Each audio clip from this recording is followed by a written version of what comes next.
के दूसरे प्रोग्राम में चौधरी जावेद हाजिर खिदमत है।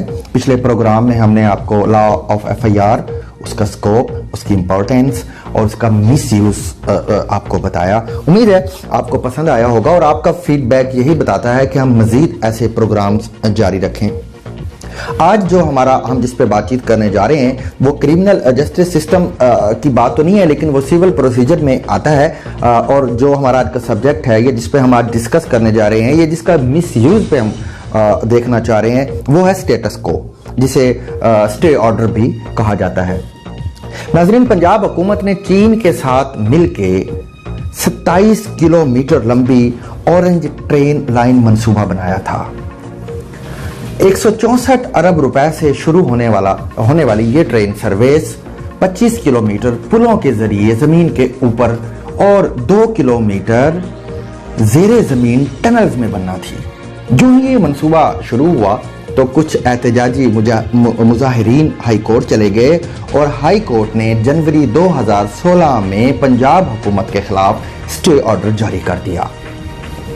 हाई कोर्ट ने अपने फैसले में लिखा कि पंजाब हुकूमत इन तारीखी इमारात के 200 फुट की हदूद में अपना काम बंद कर दे।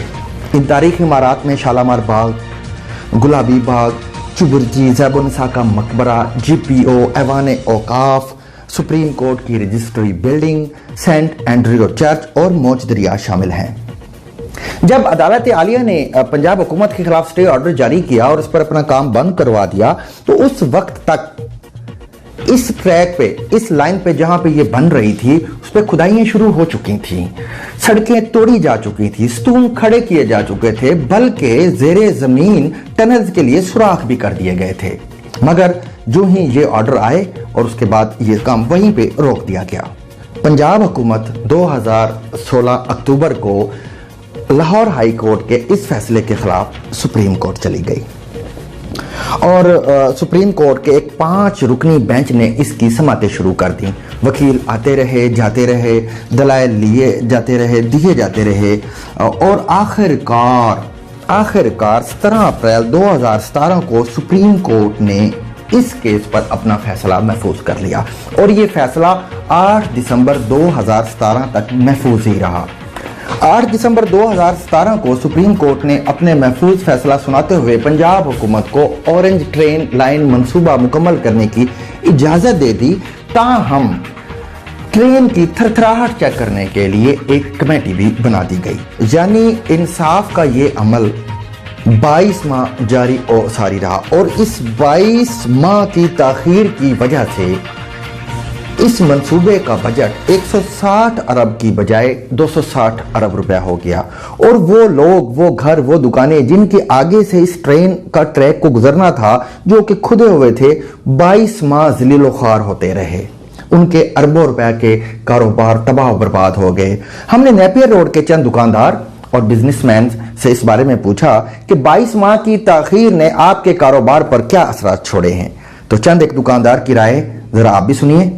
असरात ये है कि 2-2.5 साल हो गए हैं हमें ये मट्टी खाते हुए। लेकिन चाहिए ये कि लोगों के आने जाने का अरेंज को सही करें। अब यहाँ पे पैदल आने जाने का इंतजाम भी कोई नहीं है हमारे यहाँ तो, और टोटल कारोबार पे जाहिर है कस्टमर का आना जाना नामुमकिन हुआ है। बहुत मुश्किल से बेचारे जो लोग आते हैं। अब बात आ जाती है इसके मजम्मरात पे कि क्या हमें इसका फायदा होगा जो चीज बन रही है। तो मैं नहीं समझता कि ये जो कुछ बन रहा है इसका फायदा था। अव्वल तो ये होना नहीं चाहिए था, और अगर ये स्टार्ट हो गया था तो इसको रुकना नहीं चाहिए था, इसको कंटिन्यू करना चाहिए था। माली नुकसान के अलावा सैकड़ों छोटे बड़े हादसा भी हुए जिसमें दर्जनों जानें ज़ाया हो गई। इसके अलावा 22 माह तक लाहौर शहर में पॉल्यूशन फैलता रहा जिससे हजारों लोग मरीज बन गए। मजीद ये कि ये मंसूबा जो दिसंबर 2017 में मुकम्मल होना था, यानी इसी माह में मुकम्मल होना था, अब ये मंसूबा 2018 तक चला जाएगा और रियासत को इसकी बहुत भारी कीमत भी अदा करनी पड़ेगी। सुप्रीम कोर्ट ने 17 अप्रैल को ये फैसला महफूज किया और ये फैसला 8 दिसंबर 2017 तक यानी 7 माह महफूज रहा। इन 7 माह के दौरान पंजाब हुकूमत कंस्ट्रक्शन सर्विसेज फराहम करने वाली कंपनियों और उनकी लेबर को रोजाना 2 करोड़ रुपए अदा करती रही। 22 माह इधर ही रहे हैं, तनख्वाहें भी मिली हैं इधर, और काम बंद रहा है। इस नुकसान के अलावा हुकूमत चीनी कंपनियों को 10 अरब रुपए इजाफी भी अदा करेगी। ये नुकसान स्टे ऑर्डर की वजह से हुआ।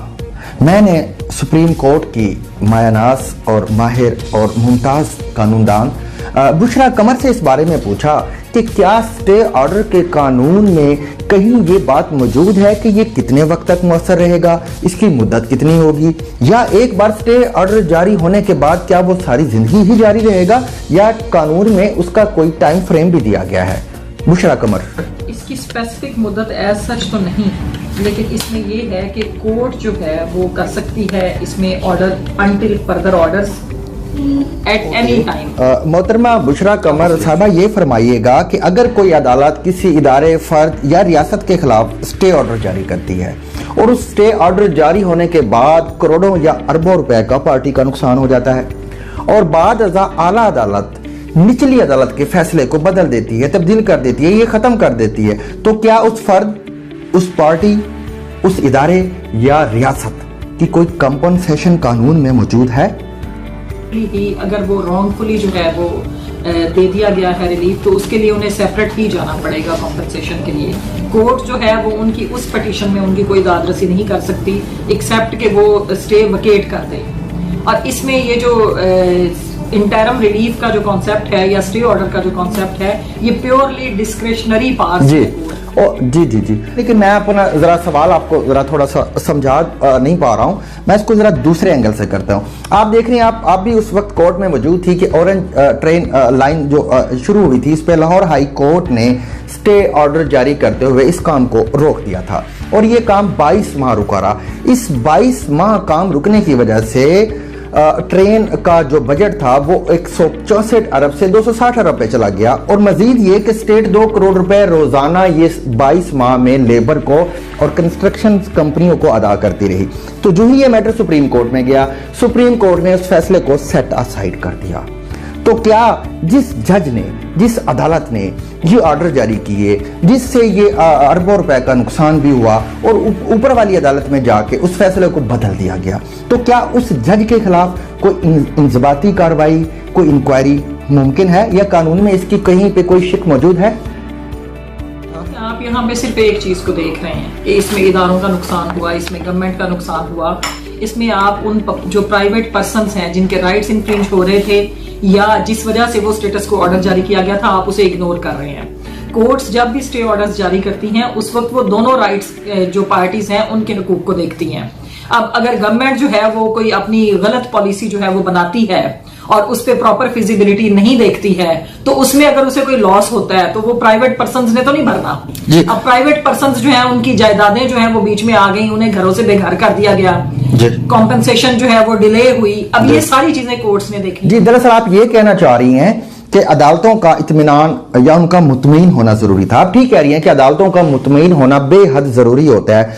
तो क्या ये मुमकिन नहीं था कि अप्रैल में ही सुप्रीम कोर्ट ने ये फैसला महफूज किया था, और अगर इसका फैसला अप्रैल ही में आ जाता 8 दिसंबर की बजाय ये 7 माह पहले आ जाता, तो ये जो इतना बड़ा नुकसान हुआ क्या इससे बचा नहीं जा सकता था? बिल्कुल बचा जा सकता था। इसमें मैं समझती हूँ कि हमारी जो आला अदालतें हैं, अदालत आलिया और अदालत उज़्मा, उन्हें अपने जो रूल्स हैं उन्हें अमेंड करना चाहिए रिगार्डिंग फिक्सेशन ऑफ केसेस। कि उसमें जो है, ये पिछले दिनों भी हम बैठे हुए थे तो उसमें डिस्कशन हो रही थी कि रूल्स जो हैं, जैसे स्टे ऑर्डर्स के जो मैटर्स हैं जो जिनमें इंटरम रिलीफ्स जो हैं वो इन्वॉल्व होते हैं, इन्हें सिंगल जज इन चेंबर सुन सकता है। लेकिन आज तक सुप्रीम कोर्ट ने ऐसा कोई फैसला जो है वो नहीं किया कि जहां पे सिंगल जज इन चैम्बर को ये अख्तियार दिया गया हो, हालांकि उनके रूल्स में मौजूद है। तो इसमें हाई कोर्ट और सुप्रीम कोर्ट को अपने रूल्स को असरे नौ वजह करके और जो वजह शुदा रूल्स हैं उनको इम्प्लीमेंट करवाते हुए केसेस की जो है कि कौन से केसेस जो है वो अर्जेंट नेचर के हैं उनकी फिक्सेशन के लिए प्रॉपर जो है वो सिलसिला बनाना चाहिए। उसमें इन चीजों से बचा जा सकता है। नाज़रीन, पाकिस्तान दुनिया का वाहिद मुल्क नहीं था जहां पे इस नौयत का मंसूबा शुरू किया गया था, बल्कि दुनिया के 50 मुल्कों के 148 शहरों में ज़ेरे ज़मीन ट्रेन चलती है। ट्रेनों के ट्रैक 200 फुट जमीन के नीचे बिछे हुए हैं और उनके ऊपर पूरे के पूरे शहर आबाद हैं और उनके नीचे ट्रेनें चलती हैं। ये ट्रैक्स آج سے 100 سال پہلے اس وقت بنائے گئے جب ابھی ٹیکنالوجی ننگے پاؤں چل رہی تھی۔ لندن میں 1863 جبکہ پیرس میں 1900 میں زیر زمین ریلوے سسٹم بنایا گیا تھا۔ یہ دونوں شہر لاہور سے قدیم بھی ہیں اور 1000 گنا زیادہ ثقافتی ورثے بھی رکھتے ہیں، لیکن وہاں کوئی سٹے آرڈر جاری ہوا اور نہ ہی منصوبہ 22 ماہ تک لٹکتا رہا۔ لاہور میں اورنج ٹرین کے چند اسٹیشنوں کا ایشو تھا، جبکہ ٹیکنالوجی ماضی کے مقابلے میں 1000 گنا بہتر تھی۔ لندن اور پیرس کی 90% ٹرین اورنج ٹرین زمین کے نیچے چلتی ہے، جبکہ لاہور کی اورنج میٹرو لائن 90% زمین سے اوپر تھی۔ لیکن ان حقائق کے باوجود یہ منصوبہ 22 ماہ روکے رکھا گیا۔ اس نقصان کا ذمہ دار کون ہے؟ کیا یہ منصوبہ عوامی نہیں تھا؟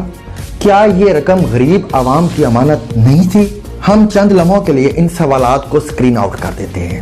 ہم فرض کر لیتے ہیں کہ عدالتوں کا مطمئن ہونا ضروری تھا، لیکن پھر دوسرا سوال سکرین پر آ جاتا ہے کہ جو فیصلہ 22 ماہ میں ہوا کیا وہ 2 ماہ میں ممکن نہیں تھا؟ کیا 7 ماہ اس فیصلے کو محفوظ رکھے جانا ضروری تھا اور وہ کیوں رکھا گیا؟ ہم نے 7 ماہ تک اس فیصلے کو محفوظ رکھا۔ اگر یہ فیصلہ اپریل ہی میں آ جاتا تو کیا حرج تھا؟ اس سے یہ ثابت ہوتا ہے کہ ہمارے عسکری اور جمہوری نظام کے ساتھ ساتھ ہمارے عدالتی نظام میں بھی اصلاح کی ضرورت ہے۔ ریاست کو بہرحال ترقیاتی منصوبوں اور عوامی فلاح کے کاموں کو عام عدالتی معاملات سے ہٹ کر دیکھنا ہوگا۔ اس کے لیے الگ ٹرائبونلز بنانا ہوں گے اور ان ٹرائبونل سے اسٹے آرڈر کا استحقاق بھی لینا ہوگا۔ ہم ماضی میں زیادہ پیچھے نہیں جاتے۔ 2006 کی بات ہے جب اس وقت کے وزیر اعظم شوکت عزیز کی حکومت نے پاکستان سٹیل مل 21 ارب اور 70 کروڑ روپے میں فروخت کر دی تھی، اور یہ واضح رہے کہ اس سودے میں زمین اور دوسری تنصیبات شامل نہیں تھی۔ تو اس وقت کے چیف جسٹس افتخار محمد چودھری صاحب، جو سوموٹو ایکشن کے شوقین بھی تھے، انہوں نے اس کا نوٹس لیا اور یہ سودا رکوا دیا۔ ریاست اب تک اس سٹیل مل پر 164 ارب روپے خرچ کر چکی ہے، مگر یہ سٹیل مل ابھی بھی نہیں چل رہی ہے۔ آپ دیکھیں گے کہ یہ مل ضرور فروخت ہوگی، لیکن اس وقت تک ہم اس پہ 500 ارب روپے خرچ کر چکے ہوں گے اور ہمیں اس کا ایک دھیلا بھی نہیں ملے گا، بلکہ ہم اس کو کباڑیوں کے ہاتھ فروخت کریں گے اور کباڑیوں کو اس کا کباڑ اٹھانے کا معاوضہ بھی دیں گے۔ افتخار محمد چودھری نے ہی جنوری 2013 میں سونے کے ذخائر تلاش کرنے والے منصوبے ریکو ڈیک کو سٹے آرڈر کے ذریعے روک دیا تھا۔ ریاست اس پہ اب تک 250 ارب روپے خرچ کر چکی ہے، لیکن وہ ابھی تک ان سونے کے ذخائر تک نہیں پہنچی جنہوں نے قوم کا مقدر بدلنا تھا۔ اسی طرح 2012 میں عدالتی احکامات پر ترکی کے رینٹل پاور پلانٹ کارکے کا معاہدہ منسوخ کر دیا گیا۔ کارکے عالمی عدالت انصاف میں چلی گئی اور عالمی عدالت نے پاکستان کو $830 ملین کا جرمانہ کر دیا۔ یہ 90 ارب روپے اب کون ادا کرے گا؟ کیا عدالتوں کو یہ رویہ درست ہے؟ اور اس کے ذمہ دار ججز ہیں یا وکلا؟ لاہور ہائی کورٹ کے سابق جسٹس